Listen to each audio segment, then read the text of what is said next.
Afternoon all of you. आज आपण शिकणार आहोत 8वीचा विषय विज्ञान.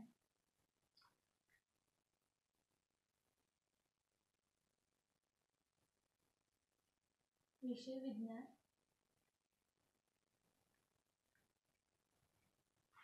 घटक आहे मानवी शरीर आणि इंद्रिय संस्था.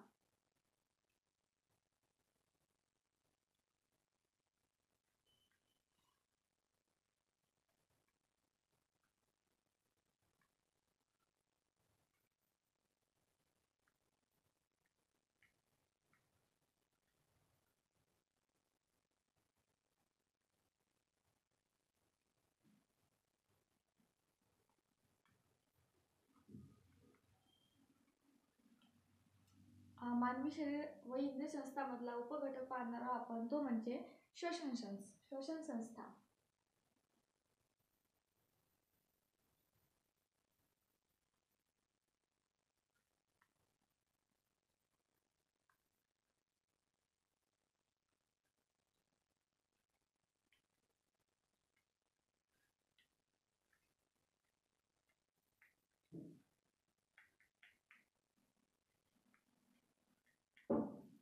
तर विद्यार्थी मित्रांनो, मानवी शरीर कशापासून बनलेलं असते? तर मानवी शरीर आपल्या इंद्रियापासून बनलेलं असते. इंद्रिय म्हणजे काय? आपले हात, पाय, नाक, डोळा, कान ही सर्व काय आहेत आपली? तर ही सर्व झाली आपली इंद्रिय, इंग्लिशमध्ये ऑर्गन्स. तर आपण आता या पाठामध्ये इंद्रिय संस्था म्हणजे काय आणि कोणत्या कोणत्या इंद्रिय संस्था आहे आपण ते यामध्ये बघणार आहोत. तर मानवी शरीर हे कशापासून बनलेलं असते पूर्ण? तर इंद्रिय संस्थापासून. इंद्रिय संस्था कोणत्या कोणत्या आहेत? तर इंद्रिय संस्था आहेत रेस्पिरेटरी सिस्टीम, म्हणजे श्वसन संस्था, अजून रक्तभिसरण संस्था, उत्सर्जन संस्था, अशा प्रकारच्या वेगवेगळ्या संस्था आपल्या शरीरामध्ये आहेत. जे सर्व आपले इंद्रिय एकत्रितपणे एखादं काम एकजुटीने करतात त्याला आपण इंद्रिय संस्था म्हणतो. तर त्यामधली आपण इंद्रिय संस्था पाहणार आहोत. श्वसन संस्था ही एक इंद्रिय संस्था आहे, म्हणजे इंग्लिशमध्ये त्याला म्हणतात रेस्पिरेटरी सिस्टीम. ते आज आपण शिकणार आहोत. तर सर्वात पहिले मानवी शरीरात सर्व जीवन प्रक्रिया चालू राहण्यासाठी ऊर्जेची नितांत गरज असते आणि ऊर्जा निर्मिती ही पेशीमध्ये होत असते. तर ऊर्जा निर्मितीसाठी आपल्याला काय लागते? तर ऊर्जा निर्मितीसाठी पेशीला कशाची गरज असते? तर पेशीला गरज असते अन्नाची आणि ऑक्सिजनची. तर अन्न घटक आणि ऑक्सिजनचा पुरवठा हा पेशीसाठी आवश्यक असतो आणि यापासूनच ऊर्जेचा साठा तयार होतो. ही सर्व कामे श्वसन संस्था व रक्तभिसरण संस्था ही सर्व कार्य श्वसन संस्था व रक्तभिसरण संस्था याद्वारे या संस्थांमार्फत होत असतात. तर श्वसन पुढील 3 टप्प्यात कार्य करते, ते आता आपण बघूया. तर त्यामधलं ते 3 टप्पे कोणते? तर पहिला आहे श्वसन संस्था, दुसरा आहे अंतःश्वसन आणि तिसरा आहे पेशी श्वसन. श्वसन संस्थांमध्येच म्हणजेच काय होते? बाह्य श्वसन. त्यामध्ये 2 घटक पडतात.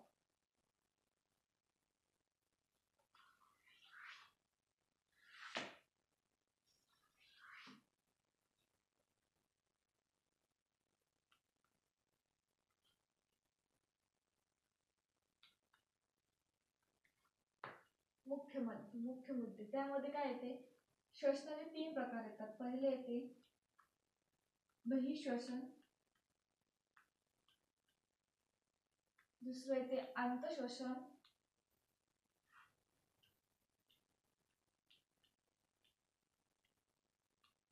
आणि तिसरे येते पेशी श्वसन. हे श्वसनाचे 3 टप्पे आहेत.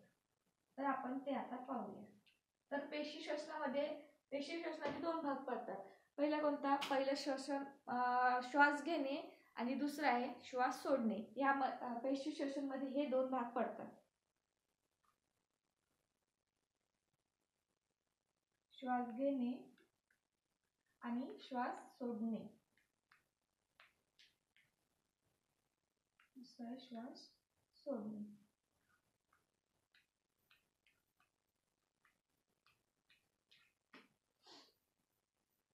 त्यानंतर नाकावाटे हवा आत घेतली जाते आणि तेथून ती रक्त श्वसन नलिकेद्वारे दोन्ही फुफ्फुसात जाते.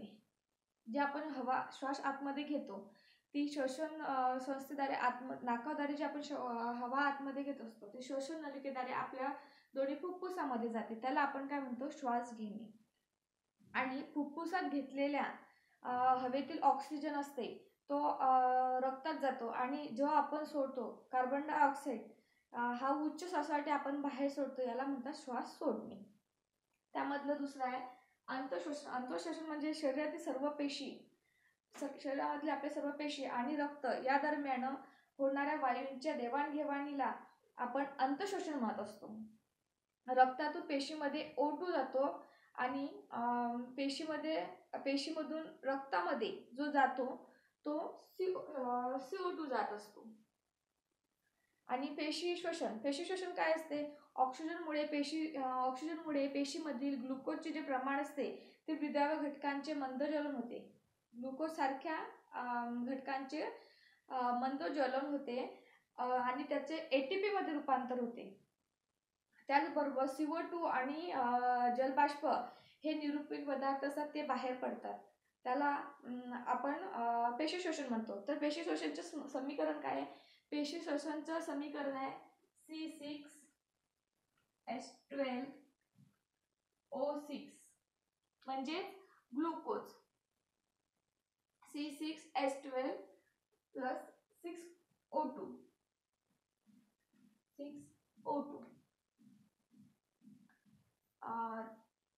प्लस यामध्ये ते 6 कार्बन म्हणजे CO2 प्लस 6H2O प्लस ऊर्जा म्हणजे ATP. हे आहे समीकरण कशाचं? तर पेशी श्वसनाचे हे समीकरण आहे. C6H12 6O2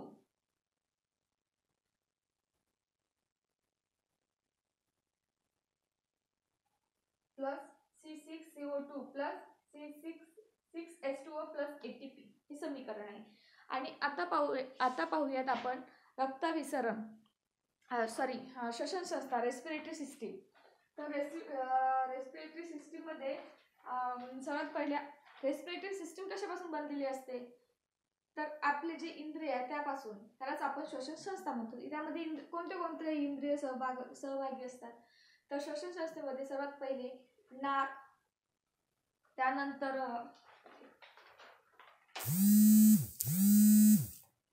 श्वसन संस्थेमध्ये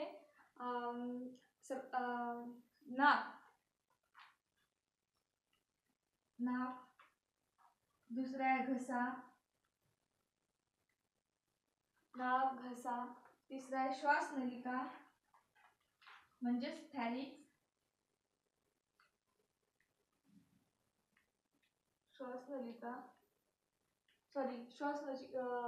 घसा म्हणजे फॅरिक्स, श्वास नलिका म्हणजे ट्रकिया, आणि चौथा आहे फुफ्फुस म्हणजे लंग्स, आणि पाचवं म्हणजे डायफ्राम म्हणजे श्वासपटल.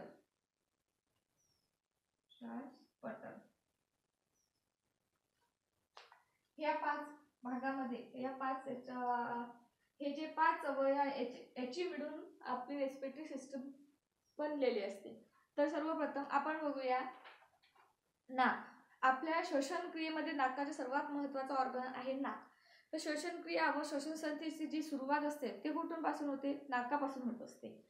आणि आपल्या नाकामध्ये छोटे बारीक केस तसेच जे चिकट पदार्थ असते, आपण जी हवा आतमध्ये घेतो ती हवा जे आतमध्ये आपण हवा घेतो ती गाळून घेण्याचे काम हे चिकट पदार्थ आणि केस करत असतात. तर सर्वात पहिले नाकापासून आपली श्वसन संस्थेची सुरुवात होत असते. ही आपली नाकाची पोकळी असते. त्यानंतर आहे फॅरिक्स घसा. ही जी पोकळी दिसत आहे ही घशाची आहे.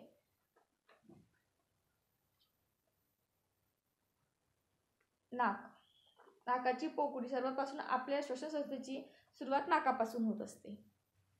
त्यानंतर दुसरा आहे घसा. घशापासून अन्ननलिका ही जी आहे ही घशापासून आपली अन्ननलिका आहे ही अन्ननलिका आणि श्वसन नलिकापासून सुरुवात होत असते. घशापासून अन्ननलिका व श्वसन नलिका सुरू होतात. श्वासनलिका अन्ननलिका ही जी श्वासनलिका आहे आणि ही अन्ननलिका आहे. श्वासनलिका ही आहे आणि अन्ननलिका आहे. अन्ननलिकेच्या समोर जी असते ती असते श्वासनलिका. यामध्ये आपल्याला दिसत आहे वरती जी आहे अन्ननलिका आणि ही श्वासनलिका. ही जी श्वासनलिका असते याला इथं सुरुवातीला वरती झाकण असते. ते झाकणाचं काम काय असते की जेव्हा आपण अन्न खात असतो तेव्हा ते अन्न दुसरीकडे जाते आणि आपल्याला ठसका लागतो.